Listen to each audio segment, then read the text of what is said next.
So on the podcast, we talk a lot about all the reasons on why you should be a listing agent, all the upsides to being a listing agent. But, when I started to think about it, we really haven't spent a lot of time discussing maybe some potential downsides to being a listing agent. So today I wanted to get into 5 reasons why you should not be a listing agent. And so why am I shooting a video when I believe that every agent should focus on becoming a listing agent? Why am I making a video on reasons why you should not?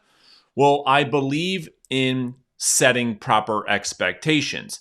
And one of the things I talk about all the time, in order to be a great listing agent, you must be able to set great expectations, both with yourself and with sellers. And so my hope today in this conversation we're going to have is that you understand what being maybe a listing agent is and what it is not, so that we don't have a one-sided bias of, being a listing agent is all sunshine and rainbows. No, in fact, there are some downsides potentially.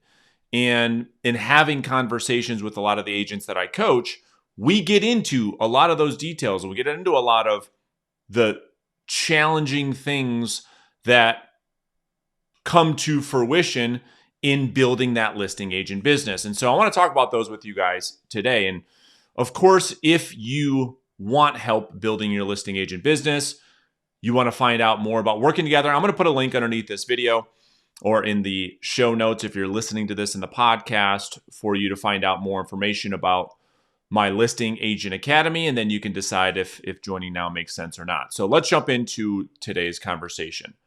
So the first reason you might consider not being a listing agent is confrontation. So what do I mean by confrontation? Well, if you are going to be a successful listing agent, you're going to deal with confrontation all of the time. Unlike being a buyer's agent where, I would make the argument that if you look at the conversations had by most buyer's agents and the conversations we have as listing agents, most of the time when dealing with buyers, it has to do with emotions that maybe are more, I'll say, positive or more under the circumstances of excitement, of joy, of happiness. And in dealing with sellers, however, it can be the exact opposite. Let me give you some examples of dealing with confrontation. The most important one that comes up most of the time, that is the most difficult for most agents to have, is the conversation around price. Because most real estate agents have a very, very difficult time telling sellers the truth about what their home will actually sell for. Why? Because the fear of losing that listing opportunity. So I might as well take the listing. I'd rather have the listing than not have the listing. And even if it's at the seller's price that I know is too high, rather than deal with confrontation. So one of the things to consider if you're going to succeed in selling a house, it's one thing to list a house. It's another thing to list and actually sell the house, as you know. So being a great listing agent means that you are going to have to deal in confrontation when it comes to having conversations around price. You're going to have to confront the seller and be able to articulate what that property will sell for without being offensive, without getting the seller without getting the seller upset. And you have to do that in a way that allows you to do that effectively. And so if you don't like confrontation, you've got to take that into consideration. Another example of confrontation in being a listing agent is showing feedback. This is another area where you're going to have to shoot sellers straight that potentially will have you in a conversation where you'll have to deal with some confrontation. Presenting offers. If you get an offer that the seller isn't going to like, does that bring you stress? Does that bring you anxiety? Does it cause you to lose sleep at night because it's like, man, I got to present this offer. I know the seller's going to be pissed. and I'm just dreading this. I'm putting this off as long as I possibly can. Or are you willing to confront that? Are you willing to present the good, the bad, and the ugly without it affecting you emotionally? Inspections, appraisals, final walkthroughs. Oftentimes, we do a final walkthrough, and one of the most common things that happen, because agents don't have a process or a system that they follow, is the drapes or the window treatments. I see it all the time. Sellers taking, the curtains and taking the window treatments, and the buyer saying, no, that was supposed to be included with the home. And so now listing agents got to be the bad guy or the bad girl and call the seller and say, hey, we've got an issue. And so that, for a lot of agents, they end up discounting their commission. Oh, I'll pay for it. Don't worry about it. I'll fix it. Because they'd rather do that. They'd rather bring less money into their household than deal with confrontation. And then lastly, the closing figures. So it is so often that we have conversations with sellers up front during the listing process that somehow they have amnesia and forget all those conversations. And when it gets to the closing, you hopefully are sending out a closing package to your seller to review before you get into closing, so you don't have these big blow-ups at the closing table and you walk into closing all nervous. Oh, what are they going to think about the numbers? But it requires you to have a conversation that for most agents is uncomfortable, and that is the reviewing of the financial numbers. To go through the facts where we're getting past all of the emotion and the excitement of buying and selling a house and say, these are the facts. These are the numbers. This is what you're going to walk away with tomorrow when you walk in closing. This is the check you're going to walk away with tomorrow when we walk out of closing. And so you have to confront the seller to present the facts. And in many cases, sellers have that amnesia. They say, well, what is this fee? And what is that fee? And why am I paying for title? And wait, why am I paying for the buyer's agent commission? Massive issue right now in the industry with all of these lawsuits. So the first, I would say, reason for an agent to maybe focus on buyers rather than that be of listings is they don't want to deal with confrontation. They just emotionally cannot handle it.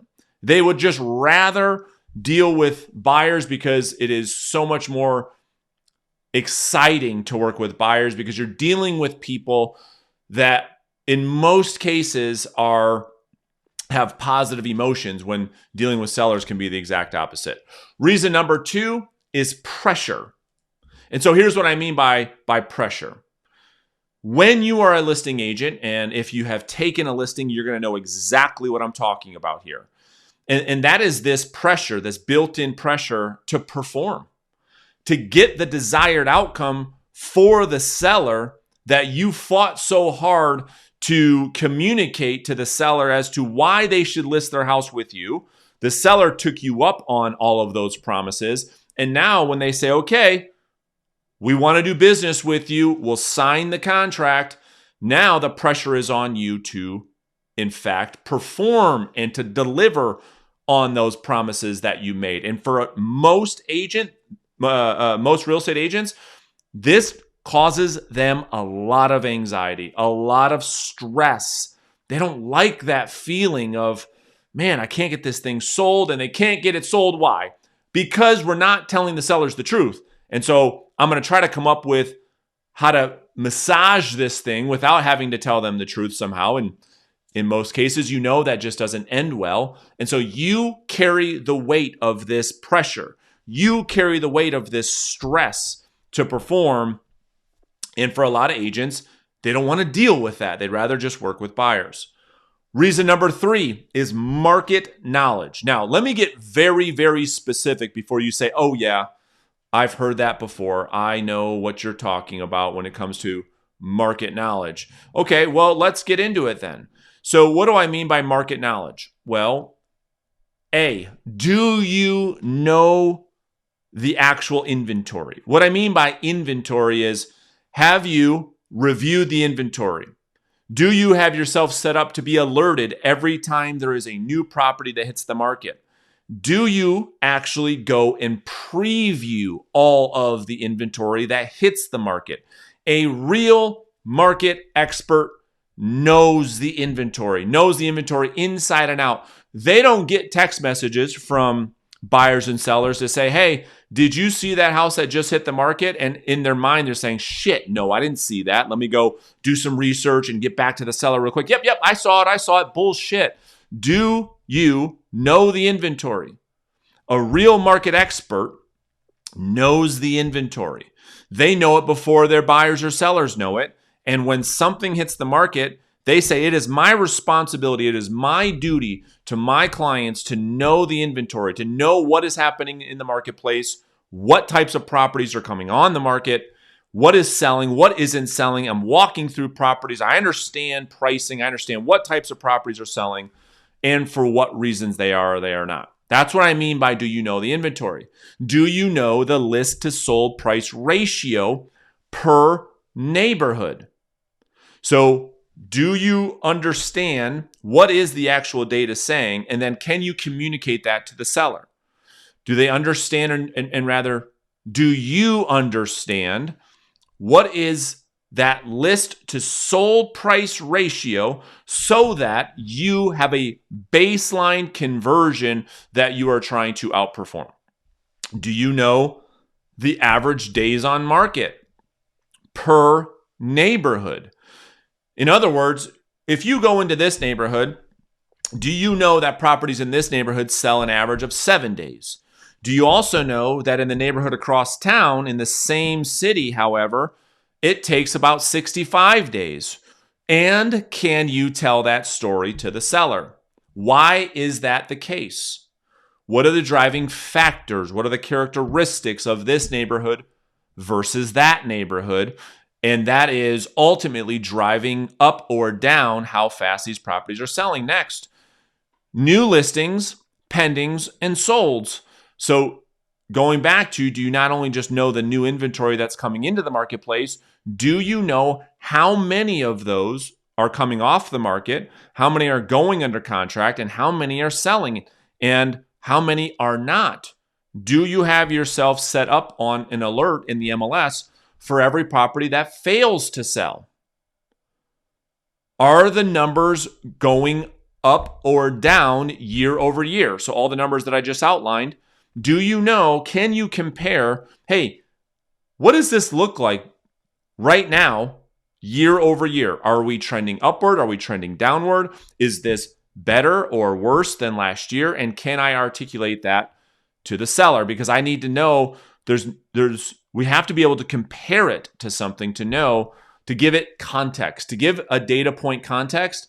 We need to know as agents, and we have to be able to articulate that to a buyer or seller, the context around this is worse or this is better based on historical data. Price bracketing.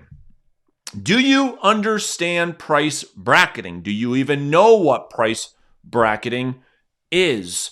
Do you understand how to price property based on certain brackets that when you do, when a listing is positioned in the right price bracket, you have data to back up that it will sell for more and it will sell faster? Do you know how to do that as a real estate agent? Buyer demand by price point. Do you understand how to find out the buyer demand by each price bracket inside of your market? In other words, do you know which price bracket has the highest buyer demand? And do you know which ones have the lowest? And can you articulate to a seller, listen, if we price it in this bracket, you can see there's an 82% higher likelihood for us to get an offer and sell it faster than if we go into this price bracket. Or do you have no idea what we're talking about? And then lastly, when we talk about market knowledge, do you know the average number of showings per listing? Again, it's all about expectations, right? If we're going to set great expectations with sellers, if we're going to be a great communicator, if we're going to be proactive in that communication, can you articulate and do you know the number of showings per listing? something to consider. All right, reason number 4 is budget. Okay, so there's a couple things when we talk about budget. Certainly, the easiest one is, do you have a budget to market your listings? And for a lot of real estate agents, they don't have the budget to put into marketing the listing. And what I mean by marketing is this. Do you have money to invest into professional photography? Do you have money to invest in 3D virtual walkthroughs? Do you have money to invest in your open house events? Do you have money to invest in your private grand opening events? Do you have the money to invest into Matterport potentially? Do you have a budget for marketing per listing? The next thing is, do you have money to advertise your listing? So that's different than marketing. Marketing is about positioning. Advertising is about getting more eyeballs on that listing. Do you have money to advertise your listing? Are you running pay-per-click campaigns on your listings, or do you just throw it in the MLS, put a sign out in the front of the house and hope for the best? And then, do you have money to cover potential out-of-pocket expenses? You see, when you get into listing and selling property, there are things that come up that have to do with this, that, or the other thing, that to keep things moving forward, maybe you can cover out-of-pocket expenses and then get that reimbursed from the seller. Do you have a budget for any of those things? And for a lot of agents, maybe they don't. And so maybe they've got to continue to working with buyers until they start to build up some savings to budget money so that they can become a listing agent. Number 5, desperation. Well, Brandon, what are you talking about? Desperation. Okay, here is exactly what I mean. It is, if you are desperate for money, you are going to do things in hopes that they will turn out, but in most cases, they actually cause you more pain than they do pleasure. What do I mean? Well, for a lot of new agents going out there and looking to build a listing agent business, they will take overpriced listings because they say to themselves, well, a sign in the yard is better than a sign in the trunk, or however that saying goes. Well, here's some things to consider. You have to make a business decision, right? There's one thing to take a listing that maybe is priced over where the market suggests that it being priced, but with the right seller and with the right expectations, maybe you do that. It's a whole nother thing to take a listing that you know damn well is never going to sell, and you do yourself, the sellers, the community, and the neighborhood a disservice. But if you're desperate, you say, well, I'll just throw the Hail Mary and I'm going to sit back and hope for the best, knowing hope is not a strategy. If you're desperate, you might start to work with unreasonable sellers that have unreasonable terms. Why? Because you have maybe a scarcity mindset. And when you don't have a large pipeline of high quality, of high quantity seller opportunities, you take what you can get. Let's be honest. And so when that happens, you end up working with sellers that other agents that have an abundance mindset. Why? Because they have a full pipeline of high quality, high quantity seller opportunities that they can turn down sellers that have properties overpriced, that have unreasonable expectations with unreasonable terms.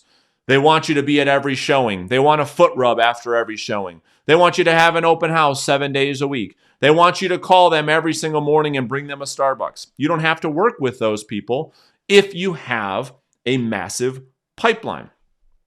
If you're desperate, you're going to find yourself working with these sellers that will work you to the bone, that result in you not making a sale, not making money, not furthering your goals, and as a result, end up burning out. And so those are 5 things to consider. And if any of those, ring true to you, it isn't that these have to be your reality forever. It's just, I want to bring these to your awareness so that you can work past them, so that you can enjoy all of the positive things that being a listing agent will give you in your life.